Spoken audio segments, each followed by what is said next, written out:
నిరుద్యోగి అయిన తాళ్లపల్లేశ్వరరావు ఇంటికి మాత్రం రోడ్డు వేయకుండా నిలిపివేశారు. నివాసం ఉంటున్నామండి. అగ్రకుల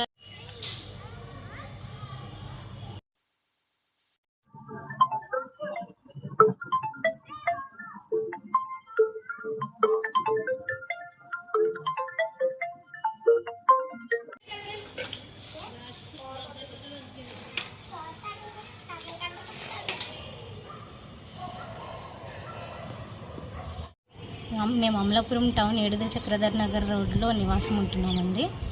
అయితే అగ్రకులాల వారికి రోడ్డు వేసి మాకు నిరాకరించడం అంటరానితనం అనరా. అగ్రకులాల వారికి డ్రైనేజ్ వేసి మాకు నిరాకరించడం సోషల్ బాయ్కాట్ అనరా. కలెక్టర్ గారికి, ఆర్డీఓ గారికి, మున్సిపల్ కమిషనర్కి, ఎంఆర్ఓ గారికి సోషల్ బాయ్కాట్ అంటే ఏంటి, కాస్ట్ డిస్క్రిమినేషన్ అంటే ఏంటో డెఫినేషన్స్ తెలియవా? ఇప్పుడు ఈ ఎలక్షన్స్ జరుగుతున్నప్పుడు మేము ఇంత కుల వివక్షకి సోషల్ బాయ్కాట్కి గురవుతున్నప్పుడు మేము ఫ్రీ అండ్ ఫెయిర్గా ఓటు ఎలా వేయగలం? అందుకే ఎలక్షన్ కమిషన్ని మేము అప్రోచ్ అవ్వగా వెంటనే ఎలక్షన్ కమిషన్ వారు కలెక్టర్ గారికి దీని మీద వెంటనే నివేదిక పంపమని అడిగారు.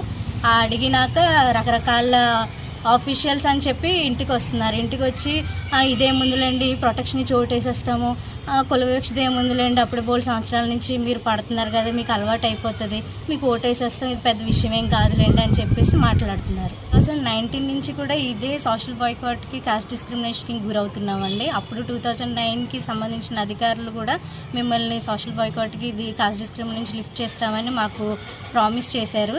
అప్పటికి 2024 కూడా వచ్చింది, కానీ మా పరిస్థితి అలాగే ఉంది. ఇప్పుడైనా కలెక్టర్ గారు దీనికి మంచి ముగింపు ఇస్తారని ఆశిస్తున్నాను.